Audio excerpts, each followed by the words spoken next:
하지만 모리오시로 도쿄올림픽 조직위원장은 도쿄올림픽 취소나 연기는 검토하지 않고 있다면서 강행하겠다는 의지를 강력하게 밝혔습니다. 도쿄올림픽은 최초 예산이 7조 5천억 정도라고 알려졌지만 개최가 결정된 후에는 무려 32조까지 늘어났습니다. 국가부채가 세계 1위로 1770조가 넘는 일본이 이렇게 많은 돈을 썼기에 도쿄올림픽이 취소된다면 그 피해액은 감당할 수 없을 정도로 보고 있습니다.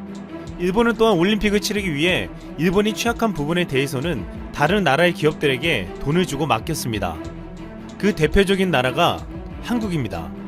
가장 중요한 부분을 한국이 맡았기에 도쿄올림픽이 한국의 주도로 이루어지고 있다는 말까지 나오고 있습니다. 2020 도쿄올림픽 티켓 판매 시스템을 인터파크가 구축했습니다. 티켓 판매 시스템은 국제 스포츠 경기 운영의 핵심이 되는 인프라로 좌석 배정부터 결제, 환불 등 티켓 판매와 관련된 모든 과정을 전산 시스템으로 통합하는 작업입니다. 일본이 인터파크에게 티켓 판매 시스템을 맡긴 것은 2018년 평창 동계올림픽에서의 성공적인 모습을 보았기 때문입니다. 도쿄올림픽 조직위원회는 평창 동계올림픽 대회 기간 인터파크의 티켓 판매 시스템을 높게 평가했습니다.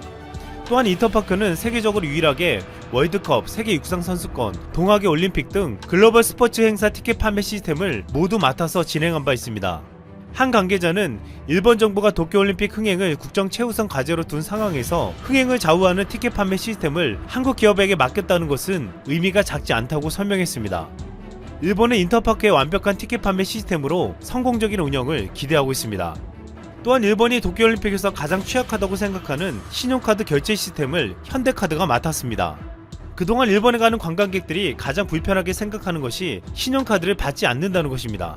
일본은 아직도 카드 대신 현금을 주로 쓰기 때문에 카드 결제 비율이 20%밖에 되지 않는 형편입니다. 한국은 카드 결제 비율이 무려 90%에 달하지만 일본은 현금 결제 비율이 80%에 가까웠습니다. 일본 국민들은 대부분 카드보다 현금을 선호하는데 그 이유가 있습니다. 일본인들은 아직도 현금 지불이 불편하지 않고 신용카드를 쓰면 낭비하며 보안에까지 문제가 생긴다고 믿고 있습니다. 더 중요한 것은 금융기관을 믿지 못한다는 것입니다. 1990년대 말 버블 붕괴 이후 일본 대형 금융기관들이 연쇄부도를 해서 신뢰를 잃었고 또한 현재 금리도 매우 낮아 금융기관을 보관하는 것보다 현금을 보유하는 것이 더 안전하다고 느끼기 때문입니다. 이렇게 현금을 주로 쓰는 일본인들의 습관 때문에 일본에는 신용카드 기반 결제 인프라의 발전 속도가 상당히 뒤처져 있습니다. 일본에서 카드를 발행하는 기업은 약 300개인데 이 중 200여 곳은 카드 사업에 대한 IT 시스템을 구축하지 못해 위탁 운영을 하고 있습니다. 이 같은 사정 때문에 도쿄올림픽에서는 현대카드의 신용카드 IT 시스템을 수입해서 사용하기로 한 것입니다. 일본 경제산업성 발표에 따르면 2020년 올림픽 기간 중 카드 결제가 되지 않아 입을 수 있는 손실이 12조 원 규모로 추산되었습니다. 일본에서는 2020년 도쿄올림픽과 2025년 오사카 엑스포 등에 맞춰 현금의 결제 비율을 지금보다 4배가량 높은 80% 수준까지 올리는 것을 목표로 하고 있습니다. 현대카드는 일본에서 향후 5년간 매출 약 2,700억 원을 기록할 것으로 전망하고 있습니다. 지난해 일본 이동통신 2위인 KDDI는 삼성전자를 5G 통신 장비 공급사로 선정했습니다. 일본은 올해 3월 도쿄올림픽 기간에 맞춰 5G 상용화에 돌입하며 2024년까지 일본 전역에 5G를 확산하겠다는 계획을 세웠습니다.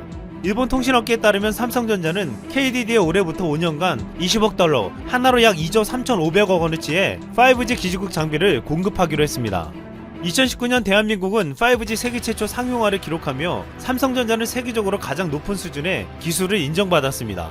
이에 일본의 선택을 받은 삼성전자는 일본뿐만 아니라 한국, 미국, 캐나다 등 세계 각국의 5G 통신 장비 공급 계약을 체결했습니다. 삼성전자는 5G 장비 시장에서 압도적 1위를 지켜오던 화웨이를 거세게 추격해 최근 점유율 23%를 기록하며 30%의 화웨이를 바싹 추격하고 있습니다. 또한 해커들이 표적이 되고 있는 도쿄올림픽에서 보안이 굉장히 중시되고 있습니다. 보안이 취약한 일본은 한국의 보안업체에게 보안을 맡기기로 했습니다. 도쿄올림픽 통신주관사 NTT 도코모는 한국의 보안업체 윈스에게 침입방지 시스템 보안 솔루션을 공급받기로 한 것입니다. 자국 보안 솔루션 제품이 전무한 일본은 지난 평창 올림픽을 성공적으로 치룬 한국의 보안업체에게 기대를 걸고 있습니다. 최근 일본의 기업과 관공서들이 해커들에게 공격을 당한 바 있어 도쿄올림픽에서 한국의 보안업체의 역할이 중요할 것으로 보이고 있습니다. 일본은 도쿄올림픽을 치르기 위해 한국의 힘을 필요로 했습니다. 한때 세계 최고의 기술을 자랑했던 일본이 많은 부분에서 한국을 선택한 것은 지금 한국의 기술과 인프라가 얼마나 훌륭한지를 보여주고 있습니다. 2020 도쿄올림픽이 어느덧 6개월 앞으로 다가왔습니다. 1964년 도쿄올림픽이 개최된 지 정확히 56년 만에 두 번째로 일본에서 열릴 예정인데요. 이번 올림픽의 모토는 아시타오 츠카모우, Discover Tomorrow, 내일을 발견하자입니다. 자, 그런데 일본 도쿄올림픽이 내일을 발견하는 대신 매일같이 악재가 발견되어 세상에 공개되고 있습니다. 일본 올림픽의 대외조직위원회가 최근 최종적으로 올림픽 선수들이 이용하게 될 침대와 테이블이 있는 방을 공개하였는데요. 그렇게 욕을 먹었던 골프한지 침대를 결국 바꾸지 않고 그대로 사용한 것을 확인할 수 있습니다. 도쿄올림픽 조직위원회의 한 관계자는 NHK에 여러 국가 올림픽 선수들에게 골프한지 침대를 보여줬는데 호평뿐이었다 라며 친환경적이고 가볍기 때문에 위치도 변경 가능하다는 설명까지 추가하였습니다. 이에 대해서 일본인들조차 부끄러워하는 모습인데요. 30조 원이 넘는 돈을 올림픽에 때려 박았는데 침대는 왜 골프한지냐? 골프한지 침대를 만든 진짜 이유는 다른 국가 선수들이 잠을 설쳐 수면 부족으로 이어져 결국 일본 선수들이 메달을 획득하려는 고도의 전략이라는 일본인 누리꾼들의 비판적인 시각이 상당히 많았습니다. 더욱 놀라운 점은 일본이 이 골프한지 침대를 개발하는데 무려 1년이라는 시간과 상당한 돈을 투자했다는 것이죠. 여기에다가 무조건 일본이 방사능으로부터 안전하다 외치고 있는 일본 정부의 주장과는 달리 얼마나 큰 위험이 도사리고 있는지 충격적인 증거들이 추가로 밝혀지고 있습니다. 최근 한국의 관세청에 의해 일본산 화장품들에서 방사성 물질이 검출되었고 특히 일본 후쿠시마 원전을 중심으로 250km 내에 있는 항구에 선적된 화장품들의 위험성 문제가 재부각되고 있습니다. 심기준 더불어민주당 의원실과 관세청의 자료에 따르면 일본산 마스카라 제품 3.3톤에서 토륨이라는 방사성 물질이 검출되었고 식약처도 최근 일본의 후로후시라는 화장품 회사가 생산하는 후로후시 모테 마스카라와 후로후시 모테 라이너에서 토륨뿐만 아니라 우라늄까지 발견하여 즉각 판매를 중단시켰습니다. 하다못해 일본 시민들도 아베 내각을 신뢰하지 못하여 결국 후쿠시마 원전 사고 1년 후인 2012년부터 최근까지 수년 동안 방사능 오염 수치를 측정해 왔는데요. 일본 전역에서 31개의 시민 방사능 측정실을 두고 4,000명이 넘는 일본 시민들이 참여해 총 2만 개가 넘는 자료를 수집하였습니다. 이렇게 해서 지금 보시는 이 방사능 지도를 만들었는데 정확한 방사능 수치를 읊을 필요도 없이 한눈에 보기에도 정말 심각해 보이죠. 이 시민단체가 보유한 측정 기계도 상상을 초월합니다. 실시간으로 방사선율을 측정할 수 있는 한 대당 4천만 원이 넘는 신틸레이션식 방사성 측정기뿐만 아니라 1억 원이 넘는 웬만한 지방단체조차도 도입하지 못하고 있는 고순도 게르마늄 방사능 측정기까지 모두 보유하고 있는 것으로 전해졌습니다. 다른 국적도 아니고 일본인들이 이렇게 수천만 원에서 1억 원에 달하는 전문가용 측정기까지 동원해 수년간 수만 건의 데이터를 모은 것이기 때문에 통계학적으로도 신뢰도가 매우 높을 수밖에 없겠죠. 자, 이렇게 명백한 증거들이 전 세계에 공개되는 가운데 우리 제주도가 이 타이밍을 놓치지 않고 통쾌한 작전을 펼치고 있습니다. 2020 도쿄올림픽에 참가하는 외국 선수단이 방사능의 위험이 도사리고 있는 일본이 아닌 너무나도 안전한 도시 제주도에 전지훈련 캠프를 설치하도록 유치 활동을 활발히 펼치고 있습니다. 제주도는 국제 자유도시의 이미지와 수많은 역사적 유산, 주요 정상회담과 다수의 영향력 있는 국제회의를 유치하는 데 성공해왔는데요. 결국 세계에서 몇 안 되는 세계 평화의 섬에 지정될 수 있었습니다.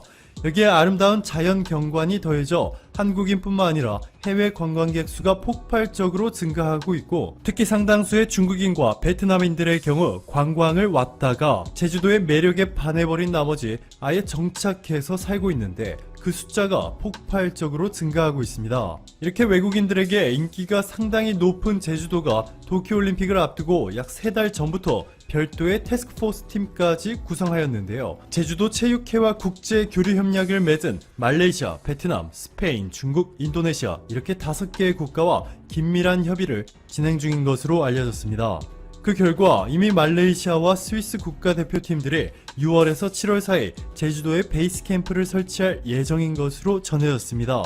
엄청난 성과인데요. 여기서 끝나지 않습니다. 싱가포르 사격 국가대표팀은 일본이 아닌 한국의 인천시를 전지훈련 장소로 선택하였고, 미국과 캐나다의 청소년 탁구 국가대표 33명, 독일, 프랑스, 중국, 독일 등 114명의 선수는 이미 경상북도 문경시에서 도쿄올림픽 전지훈련을 실시하였고, 베트남 문화체육관광부의 트렌덕판 처간보의 5명도 문경시를 방문하여 전지훈련 시설들을 확인하였습니다. 세계올림픽 선수단들이 한국에서 지내며 훈련하고 일본에는 경기만 치르러 가는 아름다운 그림이 만들어지고 있는 것이죠. 1988년 서울 올림픽이 열릴 당시 일본은 해외 선수단들에게 한국에서는 5.18 민주화운동, 칼기 폭발 사건 등이 일어났음을 강조하면서 한국에서 지내는 것은 매우 위험하다며 일본에서 훈련을 하고 한국에는 경기만 출전하러 가라는 식으로 해외 선수단들을 꼬셨습니다. 이로부터 32년이 지난 지금 2020 도쿄올림픽에 모든 것을 쏟아부은 일본. 바로 이 일본이 한국의 해외 선수단들을 모조리 빼앗기는 완전히 반대의 상황에 놓이게 되었습니다. 일본 문부성의 조사에 의하면 일본 인구 1억 2천만 명 중에서 70%가 넘는 9천만 명이 불교를 믿고 있는데요. 자신들이 믿고 있는 불교의 가르침이 현실화되었습니다. 대당자은 사삼장 법사전에서 가장 유명한 사자성어, 반드시 죗값을 치른다는 뜻이죠. 인과응보. 그리고 정산종사법어의 마지막 줄에 나오는 사자성어, 모든 일은 반드시 바른 길로 돌아간다는 뜻이죠. 사필귀정.